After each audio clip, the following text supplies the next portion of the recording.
Movie का start China में पुराने टाइम्स में हो रहा है, जहाँ एक किंग एक जनरल जिनका नाम डिटेक्टिव डी है उनको एक सॉर्ड हैंड ओवर कर रहे हैं। ये सॉर्ड उनके किंगडम के लिए बहुत ज्यादा मीनिंगफुल है और बहुत ही ज्यादा पावरफुल है, जिसे ड्रैगन्स ब्लेड के नाम से भी जाना जाता है। इस सॉर्ड की पावर का अंदाजा इस चीज से लगाया जा सकता है कि ये सॉर्ड दुनिया के किसी भी मैजिक को हरा सकती है। और इस वक्त ये सॉर्ड डिटेक्टिव डी को इसलिए दी जा रही थी क्योंकि उन्होंने अपने किंगडम के साथ साथ किंग की भी जान बचाई थी, इसीलिए ये सॉर्ड उनको गिफ्ट की गई थी, जो कि उनके किंगडम का सबसे बड़ा एसेट थी। पर यही क्वीन डिटेक्टिव डी को वो सॉर्ड देने के हक में नहीं थी, क्योंकि उन्हें लग रहा था कि डिटेक्टिव डी ये सॉर्ड उनके खिलाफ भी इस्तेमाल कर सकता है। पर किंग उनकी एक भी बात नहीं सुनते, क्योंकि किंग को उनके सारे के सारे डर बेवजह लग रहे थे। क्वीन किंग से कहती है कि आपको डिटेक्टिव डी से वो सॉर्ड वापस ले लेनी चाहिए, लेकिन किंग उनकी बात नहीं मानते और कहते हैं कि मैं वो उसे दे चुका हूँ और वो सॉर्ड उसी की हकदार थी। और ये बात सुनकर अब क्वीन चुप हो गई थी, लेकिन वो आराम से बैठने वाली तो बिल्कुल भी नहीं थी, क्योंकि वो इतनी कीमती चीज किसी को देने के हक में बिल्कुल भी नहीं थी। इसीलिए अब रात में वो एक आदमी से मिलती है जिसका नाम यूची है। क्वीन उसे ये टास्क देती है कि आपको डिटेक्टिव डी से वो ड्रैगन्स ब्लेड चुरा कर लानी है। और इसके पीछे उनका प्लान ये था कि अगर डिटेक्टिव डी से वो सॉर्ड गुम जाती है तो किंग उन्हें बहुत बुरी सजा देंगे, जिससे डिटेक्टिव डी का किस्सा खत्म हो जाए और वो सॉर्ड दोबारा उनके कैसल में आ जाएगी। पर यही हमें पता चला था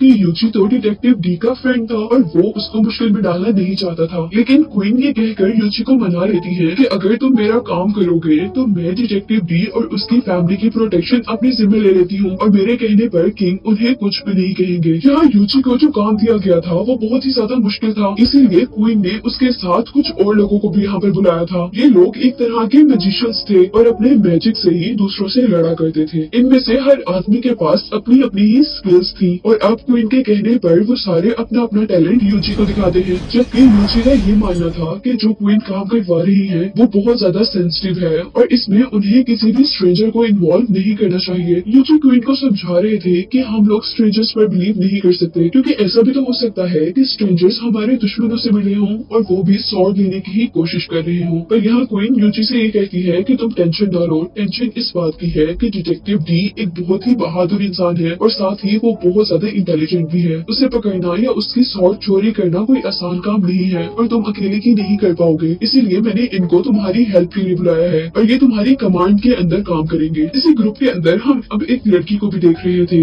जिसका नाम था वाटर मून। वो बहुत ही जबरदस्त तरीके से पानी से निकलते हुए अपना टैलेंट शो करवाती है, जबकि यहाँ दूसरों ने भी अपना अपना टैलेंट शो करवाया था, जिसमें से एक आदमी के पास हवा में चीजें गायब करने का टैलेंट था और दूसरे आदमी के पास हर चीज को जला देने का टैलेंट था। जबकि उनके लीडर के पास ज्यादा स्किल्स थी। वो अपनी बॉडी में से 2 से ज्यादा आर्म्स बाहर निकाल सकता था और साथ ही वो अपनी मर्जी से फ्लेम से भी मैजिक कर सकता था। अब यहाँ हम देखते हैं कि वो सारे लोग डिटेक्टिव डी को इस शहर से बाहर निकालने का एक प्लान बनाते हैं। वो एक बहुत ही मशहूर पेंटिंग शॉप में आग लगा देते हैं और उस पेंटर का घर भी जला देते हैं जिसकी वो शॉप थी। जिसके बाद डिटेक्टिव डी को उस केस की इन्वेस्टिगेशन का काम दिया गया था। डिटेक्टिव डी उस केस की इन्वेस्टिगेशन करने के लिए वहाँ पर पहुँचते हैं और यही हम देखते हैं कि यूची की टीम का एक आदमी जिसका नाम फ्लाई शैडो है और जो हवा में अपने आप को और चीजों को गायब करने की पावर रखता है, वो यहाँ डिटेक्टिव डी की जासूसी कर रहा था। जबकि उसकी टीम के बाकी लोग डिटेक्टिव डी के घर पर उसकी सॉर्ड लेने के लिए पहुंच गए थे। पेंटिंग शॉप पर इन्वेस्टिगेशन करते करते डिटेक्टिव डी और उसके साथियों को वो पेंटिंग जिसके लिए वो पेंटर बहुत ज्यादा परेशान था वही उसकी शॉप से टेबल के नीचे से ही मिल जाती है, जिससे डिटेक्टिव डी ये बात तो जान गए थे कि यहाँ पर कोई चोरी नहीं हुई बल्कि इस जगह को एक ट्रैप बनाया गया है। डिटेक्टिव डी का एक सोल्जर जैसे ही उस पेंटिंग को हाथ लगाने लगता है तो डिटेक्टिव डी उसे मना कर देते हैं, जबकि पेंटर जल्दी से आगे बढ़कर वो पेंटिंग जैसे ही उठाता है तो उसके हाथ पॉइजनस हो जाते हैं और देखते ही देखते उसकी पूरी बॉडी अजीब हो जाती है। उसके माउथ से एक व्हाइट कलर का लिक्विड निकलता है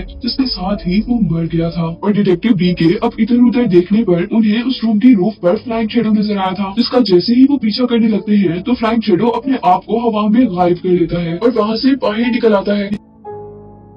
यहाँ फ्लाइंग शैडो एक बांस के बने हुए टॉवर के ऊपर ऊपर जा रहा था और डिटेक्टिव डी भी उसका पीछा कर रहे थे। और जैसे ही फ्लाइंग शैडो अब वहाँ से जंप करता है तो डिटेक्टिव डी को वहाँ पर एक बहुत बड़ा सा पॉट नजर आया था। डिटेक्टिव डी समझ गए थे कि ये पॉट कोई डेकोरेशन नहीं है बल्कि इस पॉट के अंदर कुछ ना कुछ गलत जरूर है, इसलिए वो वहाँ से ऑपोजिट साइड पर जंप कर देते हैं और अपने सारे सोल्जर्स को भी वहाँ से दूर होने का कहते हैं। और जैसे ही वो लोग दूर हुए थे तो वो पॉट वाकई में फट गया था जिसके अंदर बहुत सारा पॉइजन था। वहीं दूसरी तरफ वाटर वाटर मून और अजीब सी शक्ल वाला वो फायर मैजिशियन डिटेक्टिव डी के घर पर देखे जा रहे थे, जहाँ अंदर जाने पर उन्हें एक पजल नजर आती है जिसे सॉल्व करने के बाद ही वो आगे बढ़ सकते थे। वाटर मून किसी न किसी तरह उस पजल को सॉल्व कर लेती है और अब आखिर वो एक बॉक्स तक पहुंची थी, जिसको खोलने पर फाइनली अब उनके सामने सॉर्ड थी। वाटर मून जैसे ही उस सॉर्ड को उठाती है तो असल में वो भी एक सॉर्ड नहीं थी, बल्कि वो तो एक ट्रैप था, क्योंकि वहाँ पर सॉर्ड की डुप्लीकेट रखी हुई थी, जिसको उठाने पर ऑटोमेटिकली वहाँ पर बहुत सारे वॉल्स टूट जाते हैं, जिनकी जोरदार आवाज से सारे के सारे सोल्जर्स अलर्ट हो गए थे। वाटर मून और वो फायर मैजिशियन वहाँ से भागने ही वाले थे कि तभी छत से उनके ऊपर एक ट्रैप गिर जाता है, जिसके अंदर वो फंस जाते हैं। पर सोल्जर्स के वहाँ पहुँचने से पहले फायर मैजिशियन ने उस ट्रैप को जलाकर वो दोनों वहाँ से भाग गए थे। यही दूसरी तरफ हम दोबारा यूची को देख रहे थे, जो कि डिटेक्टिव डी का पीछा करते करते अब फ्लाइंग शैडो पर गुस्सा कर रहे थे, क्योंकि फ्लाइंग शैडो ने डिटेक्टिव डी को मारने की कोशिश की थी। और यहाँ यूची को ये भी पता चल गया था कि वो चारों यूची के साथ नहीं है, बल्कि वो किसी न किसी तरह डिटेक्टिव डी को मारना चाहते हैं। पर अभी इन सारी बातों की मिस्ट्री नहीं खुली और नेक्स्ट डे अब हम उन सबको क्वीन के सामने देख रहे थे, जहाँ वो सबके सब मिशन पूरा ना होने पर बहुत ज्यादा शर्मिंदा थे और क्वीन उन पर गुस्सा कर रही थी कि वो इतनी टैलेंटेड होकर भी सिर्फ एक आदमी को हराकर वो सॉर्ड हासिल नहीं कर पाए थे। और अब यहाँ पर क्वीन ने कमांड शिप यूची से ले ली थी, जिसके बाद कमांड शिप अब टियान के हाथ में थी, जो कि वो मैजिशियन था जिसके बहुत से मैजिकल हैंड्स थे और वो फ्लेम से भी मैजिक किया करता था। रात में अब दोबारा हम क्वीन को देखते हैं, जो कि यूची के साथ एक जेल के अंदर गई थी और हमें पता चला था कि क्वीन यहाँ पर एक आदमी से मिलती है और यहाँ हम पे रिवील हुआ था कि जेल में जो भी आदमी वो क्वीन के लिए बहुत इंपॉर्टेंट है और क्वीन उसी के मशवरों के अकॉर्डिंग काम करती है और उसी ने क्वीन को ड्रैगन्स ब्लेड डिटेक्टिव डी से वापस लेने पर आमादा किया था। और यहाँ वो आदमी क्वीन को मशवरा दे रहा था कि अब तुम्हें डिटेक्टिव डी को मरवा देना चाहिए ताकि वो सॉर्ड दोबारा तुम्हारे कैसल में आ जाए। जबकि अगली सुबह हम देखते हैं कि यूची अपने फ्रेंड डिटेक्टिव डी से मिलने उसके घर पर जाता है, जहाँ डिटेक्टिव डी उसके कुछ भी कहने से पहले ही उसे कहते हैं कि मैं जानता हूँ कि इन सब चीजों के पीछे क्वीन है। और यहाँ अब डिटेक्टिव डी यूची को एक पेपर देते हैं जिसके अंदर एक पजल थी, जिसकी मिस्ट्री सॉल्व करने पर उन्हें ड्रैगन्स ब्लेड का पता चल जाना था। साथ ही यूची से डिटेक्टिव डी ये भी कह रहे थे कि हमारे किंगडम में एक बहुत बड़ी मुसीबत आने वाली है, जिसका सामना हम दोनों को करना होगा। जिसके बाद हमें मूवी में बताया जा रहा कि डिटेक्टिव डी अंडरग्राउंड हो चुके थे, लेकिन जाते जाते डिटेक्टिव डी ये भी जानते थे कि उनका जरूर कोई न कोई पीछा करेगा और जरूर लोग उनके सॉर्ड को भी चुराने की कोशिश करेंगे। जबकि यहीं पर हम वाटरमून नाम की लड़की को डिटेक्टिव डी के असिस्टेंट की जासूसी करते हुए देखते हैं। यहाँ डिटेक्टिव डी का असिस्टेंट जब एक बाजार से गुजर रहा था तो उसे बाजार में एक सिंबल नजर आया था, जिसे देखते ही उसने आइस क्लोज कर ली थी और ऐसा लग रहा था जैसे किसी ने उसे हिप्नोटाइज करना शुरू कर दिया हो। लेकिन उससे पहले कि वो पूरी तरह हिप्नोटाइज होता, यहाँ पर एक आदमी आकर उसे बचा लेता है और ये आदमी कोई और नहीं बल्कि डिटेक्टिव डी ही थे, जो कि अपना रूप बदल कर यहाँ पर आए थे। और अब नेक्स्ट सीन में हमें एक मिस्टीरियस आदमी को दिखाया जा रहा था, जिसके इर्द गिर्द बहुत सी रिचुअल से रिलेटेड चीजें थी, यानी जादू से रिलेटेड चीजें थी। और इस आदमी के बारे में हमें ये पता चल रहा था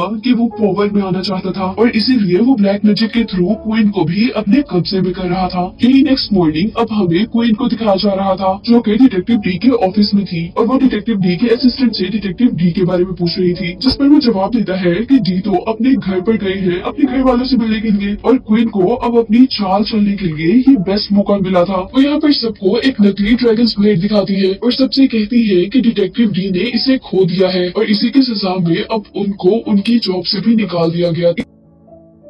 इन्हीं सारी बातों के बारे में अब डिटेक्टिव डी का असिस्टेंट उन्हें ये सारी बातें बताने के लिए जा रहा था, जबकि वाटरमून उसका पीछा कर रही थी, लेकिन वो भी डिटेक्टिव डी का असिस्टेंट था, इसलिए वो उस लड़की को चकमा देकर अब डिटेक्टिव डी तक पहुंचता है और उसे वहाँ की सारी स्टोरी सुनाता है। और यहीं पर अब दोबारा हमें वो सिंबल दिखाया जा रहा था, जिसको देखने से डिटेक्टिव डी का असिस्टेंट पहले भी एक मर्तबा हिप्नोटाइज हो चुका था। और यहाँ हमें इस सिंबल के पीछे की कहानी पता चली थी। असल में ये सिंबल इंडिया से आया था और लोग इस सिंबल की पूजा करते हैं। जो लोग इस सिंबल को मानते हैं वो लोग बहुत खतरनाक है और वो लोग इसी सिंबल के जरिए लोगों की माइंड को कंट्रोल भी कर सकते थे, यानी हिप्नोटाइज करते थे। हमें पता चला था कि इस सिंबल का जो लॉर्ड था वो एक डीमन था, लेकिन उसने इस किंगडम को बचाने में हेल्प की थी, इसलिए इससे पहले किंग ने इस आदमी को अपने साथ रख लिया था, जिसको विंड वॉरियर के नाम से जाना जाता था। पर जैसे जैसे वो वक्त गुजरता रहा वहाँ के किंग को विंड वॉरियर से खतरा हो रहा था, इसीलिए उन्होंने विंड वॉरियर को को एक जेल में बंद करवा दिया था। और यहाँ हम पर रिवील हुआ था कि क्वीन असल में जिनसे जेल में मिलने जाती थी वो विंड वॉरियर ही थे। उन्होंने क्वीन को भी हिप्नोटाइज किया हुआ था, इसीलिए क्वीन हर बार आकर उनकी बात सुनती थी और उनकी ही बात मानती थी। और इसी बात से हम अंदाजा लगा सकते थे कि असल में क्वीन को ड्रैगन्स ब्लेड नहीं चाहिए थी, बल्कि विंड वॉरियर को ड्रैगन्स ब्लेड चाहिए थी। और यही हमें ये बात भी पता चल चुकी थी कि डिटेक्टिव डी विंड वॉरियर के साथ साथ उनके ग्रुप की भी एग्जिस्टेंस को जानते हैं, जो कि इस किंगडम के रूलर्स यानी हुकूमत करने वालों से बदला लेना चाहती है। और अब इसके बाद हमें यूजी को दिखाया जा रहा था, जो कि डिटेक्टिव डी की दी हुई पजल को सॉल्व कर चुका था। और वो अब 4 गॉड्स वाले टेम्पल के अंदर जाता है और वहाँ जाने पर उसे ड्रैगन्स ब्लेड एक स्टैचू के हाथ में मिल गई थी। और अब जब यूजी ने ड्रैगन्स ब्लेड को हासिल कर लिया था तो वो उसे पकड़कर ये सोच रहा था कि ये एक वेपन है, लेकिन इसके लिए इतनी लड़ाई क्यों। और तभी यहाँ पर उसे मारने के लिए विंड वॉरियर का एक आदमी आ चुका था। वो आदमी अपने ब्लेड्स का यूज करते हुए वहाँ के सारे स्टैचूज गिरा देता है, लेकिन वो यूजी को नहीं मार पाता क्योंकि यूजी ने ड्रैगन्स ब्लेड की हेल्प से उसके सारे ब्लेड तोड़ दिए थे और उसे भी मार दिया था। और उस मैजिक को खत्म करने के बाद यूजी को अंदाजा हुआ था कि ये स्वॉर्ड कितनी पावरफुल है। अब यूजी को वो स्वॉर्ड मिल चुकी थी, इसीलिए वो क्वीन के पास पैलेस में जाकर वो स्वॉर्ड उन्हें देना चाहता था। लेकिन उसे ये भी डर लग रहा था कि शायद स्वॉर्ड मिलने के बाद क्वीन अपने प्रॉमिस से मुकर न जाए और शायद वो उसके फ्रेंड डिटेक्टिव डी को मार ही न दे। लेकिन वहाँ जाने पर वो ये सुनकर शॉक हो गया था कि क्वीन ने डिटेक्टिव डी को हटाकर टियान, जो कि एक मैजिशियन है, उसे वहाँ का जर्नल बना दिया था। और अब वो उसको किंग से मिलवाना भी चाहती थी, क्योंकि क्वीन चाहती थी कि किंग देखे कि ये लोग कितने टैलेंटेड और पावरफुल हैं और पुराने लोगों की जगह वो इन्हीं को अपने इंपीरियल का एक पार्ट बनाए। जिसके बाद हम उन सब लोगों को किंग के सामने देख रहे थे, जहाँ टियान अपने बहुत से बाजुओं का यूज कर अपने करीब इर्द गिर्द एक तूफान बनाता है, जबकि यहाँ पर फायर मैजिशियन ने अपने बहुत से वेपन्स का यूज करते हुए उस क्लाउड में लाइटिंग पैदा की थी। अब जैसे जैसे टियान अपना शो दिखा रहा था, अचानक उसका सारा मैजिक उसके कंट्रोल से बाहर हो गया था और जो स्ट्रॉन्ग या डार्क क्लाउड उसने अपने मैजिक से बनाया था वो बहुत बड़ा हो चुका था, जिसकी वजह से वहाँ पर हर चीज डार्क हो गई थी। वो लोग इस सारी सिचुएशन से एक मर्तबा परेशान हो चुके थे। वो सोच रहे थे कि ये क्या हो गया है। और तभी उनके सामने एक स्टैचू, जो कि गॉड का स्टैचू था, वो हिलने लगा था और फिर वो स्टैचू सभी लोगों की आंखों के सामने एक ड्रैगन में चेंज हो चुका था। वो ड्रैगन गुस्से से चिल्लाने के बाद अपने मुंह से बहुत सारी आग निकालता है, जिसकी वजह से सारे लोग डर कर वहाँ से भागने लग जाते हैं। जिसके बाद हम देखते हैं कि अब उस ड्रैगन ने फायर मैजिशियन को ही अपनी फायर से जलाकर राख में बदल दिया था, जबकि उसके साथ का दूसरा मैजिशियन, जो कि हर चीज को हवा में गायब कर सकता था, वो उस ड्रैगन को देखते हुए अपने आप को ही वहाँ से गायब कर हवा में उड़ा लेता है। लेकिन वो ड्रैगन भी बहुत होशियार था, जिसने उस मैजिशियन को हवा में से ही पकड़ लिया था। और अब एक ही वक्त में वो पूरा का पूरा आदमी उस ड्रैगन के पीठ के अंदर था। जिसके बाद वो ड्रैगन जल्दी से सीलिंग को तोड़ते हुए वहाँ से भाग गया था। अब यूजी ये देखते हुए जल्दी से एक और बिल्डिंग तक आया था कि कोई आदमी गार्ड्स को मार रहा है। लेकिन जैसे ही वो गार्ड्स को बचाने के लिए गार्ड्स तक पहुंचा था तो ये देख के हैरान हो गया था कि गार्ड्स को मारने वाला आदमी बिल्कुल उसका हमशक्ल है और वो डुप्लीकेट आदमी यूची को देखते ही वहाँ से भाग गया था, जबकि यूची को सबने क्रिमिनल समझकर पकड़ लिया था। अब इस एक्सीडेंट के बारे में जल्द से जल्द खबर डिटेक्टिव डी को दी जाती है और डिटेक्टिव डी फौरन अपने असिस्टेंट को मास्टर यानसी के पास भेजती है, जो कि एक बहुत बड़े मैजिशियन थे। जबकि खुद डिटेक्टिव डी अब अपने फ्रेंड यूची को बचाने के लिए जेल तक पहुँचे थे। अभी ही हम वाटरमून को भी देख रहे थे, जो कि डिटेक्टिव डी का पीछा कर रही थी, पर उतने में ही यहाँ पर विंड वॉरियर आ गए थे, जो कि उस लड़की को मारना चाहते थे, क्योंकि असल में वो लड़की अच्छे काम कर रही थी। विंड वॉरियर्स उस लड़की के इर्द गिर्द अपना जादू शुरू करते हैं, जिससे वो बचकर भागने लगी थी। लेकिन तभी उसके पीछे से उसने हवा में भेड़ जैसे डीमंस को उड़ते हुए देखा था, जिनसे वो अब लड़ने लग गई थी। लेकिन वो डीमंस को बिल्कुल भी नुकसान नहीं पहुंचा पाती, क्योंकि वो तीनों डीमंस एकदम से इकट्ठे हो जाती है और ज्यादा पावरफुल होकर उसके पीछे पड़ जाती है। और अब वो लड़की बड़ी होशियारी का मुजाहरा करते हुए एक शॉल का यूज करती है और एनिमीज को एक मिनट के लिए ब्लाइंड कर देती है और फिर जंप करते हुए उन पर अटैक करती है। उसने जैसे ही अब डीमन के फेसेस से वो कपड़ा उठाया था तो वो ये देखकर शॉक हो गई थी कि वो डीमन कोई और नहीं बल्कि क्वीन ही थी, जबकि क्वीन ने अब अपने अजीब से हैंड से वाटरमून को स्टैब कर दिया था। वो लड़की अब जल्दी जल्दी क्वीन से बचकर भाग रही थी, जबकि क्वीन भी उनके पीछे पीछे थी। यहाँ वाटरमून हर चीज से बचते हुए एक गोदाम तक पहुंची थी, लेकिन वहाँ पर उसे चोट लगने पर वो बेहोश हो गई थी और लकीली उसे यहाँ पर डी के असिस्टेंट ने देख लिया था और वो उसे बचाकर वहाँ से ले गया था। जबकि दूसरी तरफ अब हम विंड वॉरियर के मैजिशियंस को देख रहे थे, जिन्होंने शहर के लोगों पर मैजिक करना शुरू कर दिया था। वो लोग सब लोगों की मेमोरीज को इरेज करना चाहते थे। और यहाँ अब हम डी को देख रहे थे,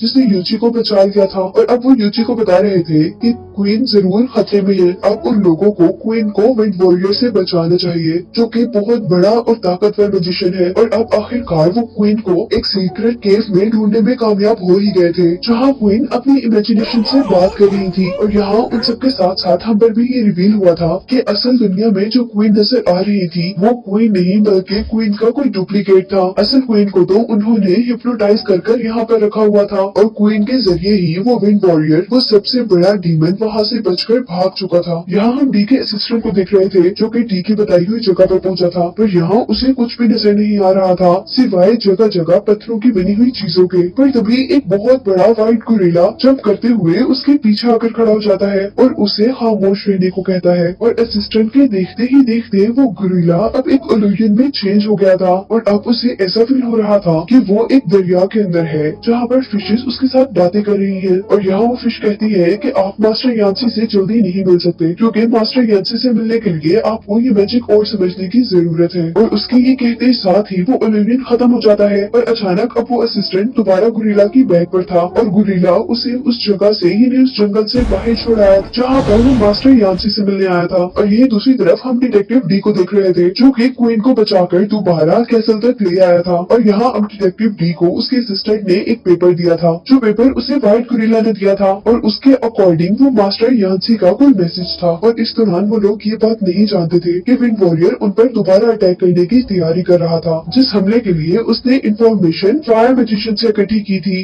और यहाँ हमें ये बात कंफर्म हो गई थी कि असल में फायर मैजिशियन भी क्वीन के साथ नहीं थे, बल्कि वो विंड वॉरियर का ही आदमी था। और उसी की इंफॉर्मेशन मिलने पर वो अब कैसल पर अटैक कर देते हैं, जहाँ हमें बिल्डिंग्स के पीछे से एक बहुत ही बड़ा खौफनाक बहुत सारी आइस वाला मॉन्स्टर निकलता हुआ दिखाई दिया था। वो इतना बड़ा था कि उसके सामने हर चीज छोटी लग रही थी। सभी सोल्जर्स मिलकर जल्दी जल्दी उस पर अटैक कर रहे थे, लेकिन किसी भी अटैक का उस पर कोई असर नहीं था। डिटेक्टिव डी सबको खामोश होकर वो मैजिकल स्पेल्स पढ़ने को कहते हैं, जो मास्टर यांसी ने डिटेक्टिव के असिस्टेंट के हाथ भिजवाए थे। और उन स्पेल्स को पढ़ने से अब बहुत से ट्रीज वहाँ पर उगने लगे थे और उन ट्रीज ने डीमन के मैजिक को कम कर दिया था। लेकिन उसको हराने के बाद भी उनकी लड़ाई खत्म नहीं हुई थी, क्योंकि पीछे से विंड वॉरियर के बाकी लोगों ने उनके कैसल पर अटैक कर दिया था। और उनके देखते ही देखते वो सारे सोल्जर्स को हरा गए थे।